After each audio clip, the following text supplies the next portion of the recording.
So I'm going to talk you through how to pack your barrel with all your belongings. Each person will get one of these 60-litre barrels to take in their canoe. So you have two of them and then a third one that has group gear or food in it. We'll also give you a barrel liner bag like this that you'll put inside your barrel to line it. Because on rivers, I find to make sure something's really waterproof and immune to anything that happens to you, you want to have 3 layers of waterproofing. So the barrel's one, this bag is the other, and then I use a third on the things that I really don't want to get wet. So my sleeping mat I put in next.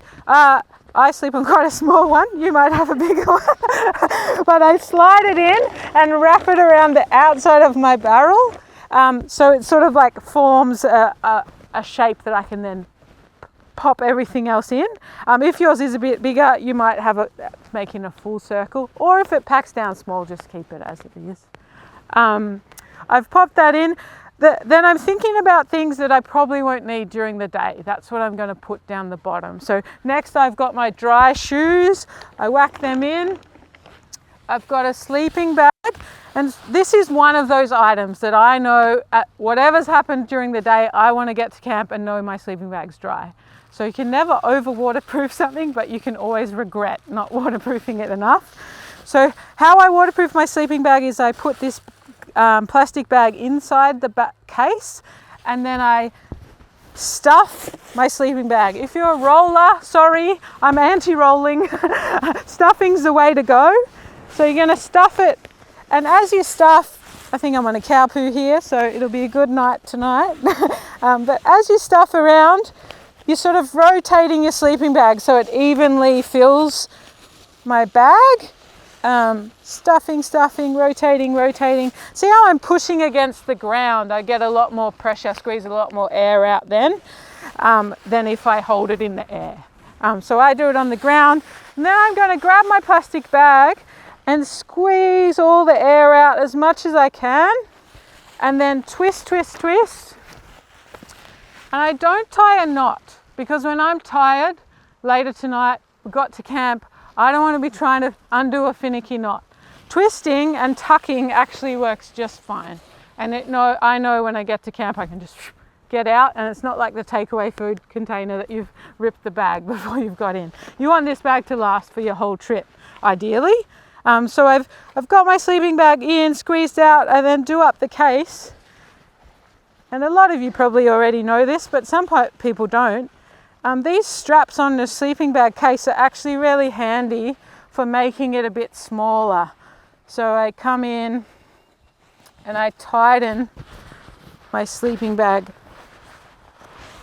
straps on all the sides, and I might even like put a bit of pressure on it with my knee and really crank them super tight to try and make it as small as possible. So then I got my sleeping bag. This is my summer sleeping bag, by the way. If it was winter, I might have a little bit more space. So if you're coming on one of our trips, don't worry. There's space for a bigger sleeping bag in here. Then I carry a spare sleeping bag in case someone's does get wet. So I'll just put that in there.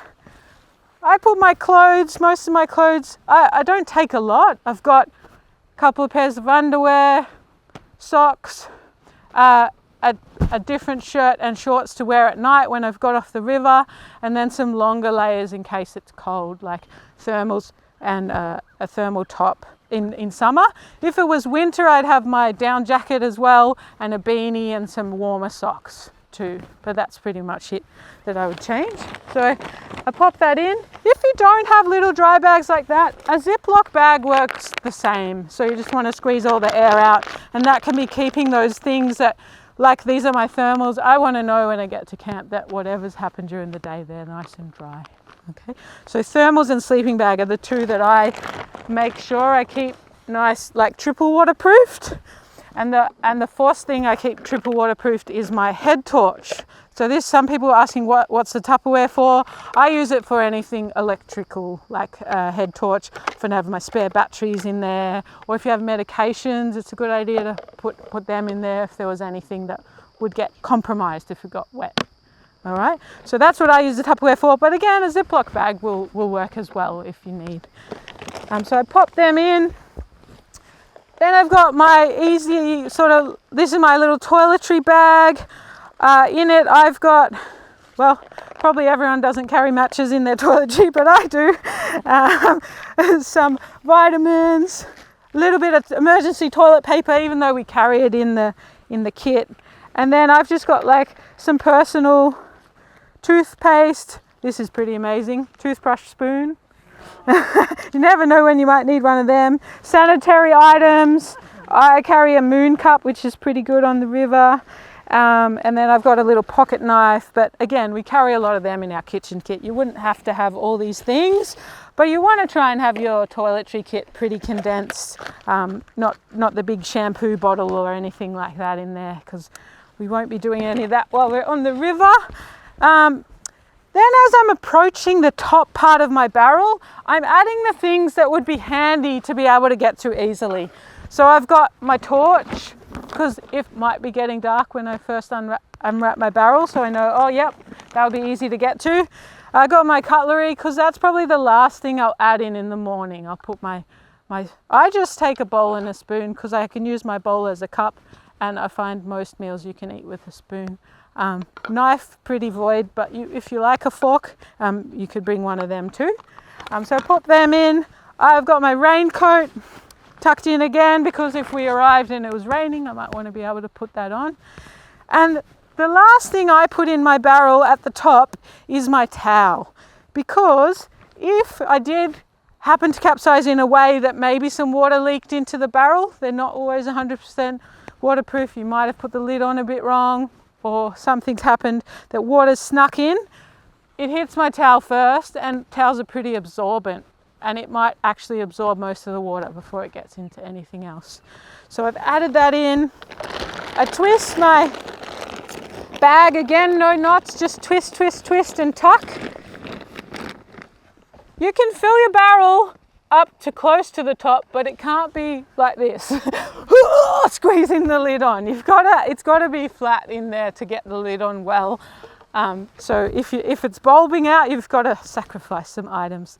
You'll notice I didn't have a pillow. I tend to just sleep on a few of my clothes rolled up as a pillow. So thinking about everything having two uses or being really essential for one use is a good idea when I'm thinking about what I take in my barrel.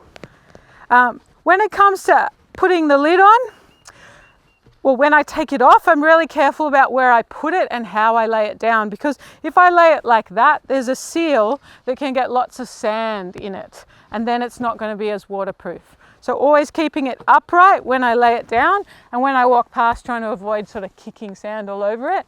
And then I give it a little tap, chuck it on, and I actually wind it backwards first, and if you listen really carefully, you might hear it clunk.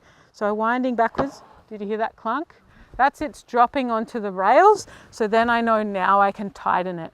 So I'm going to tighten it up, and when I'm just about to hop in my canoe, I know I don't need to get anything else in here, I do a final crank. I like squeeze my legs, pull tight.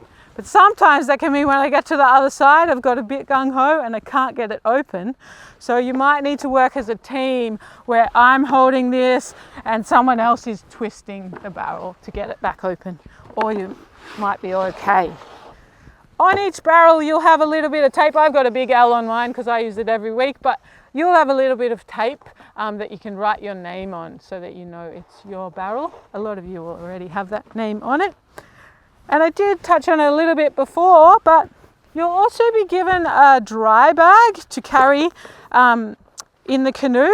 This is for all the little things that you want handy during the day. So what I have in mind is I put 2 drink bottles in there.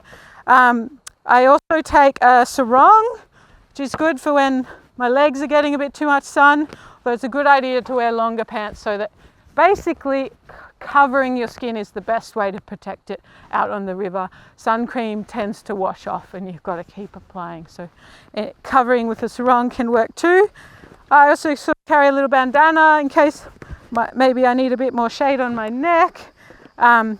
You might have gloves if you're bringing gloves to paddle that you put in this little bag. Zinc, sun cream, sort of eco-friendly so it's not polluting the river too much. And then I've got my 2 water bottles, and I often put my sun hat actually in there too, because when we stop for lunch, take our helmets and helmet hats off, I often put my other hat on. And that bag will have a number on it that you can remember as yours, and that's what you'll take down the river with you.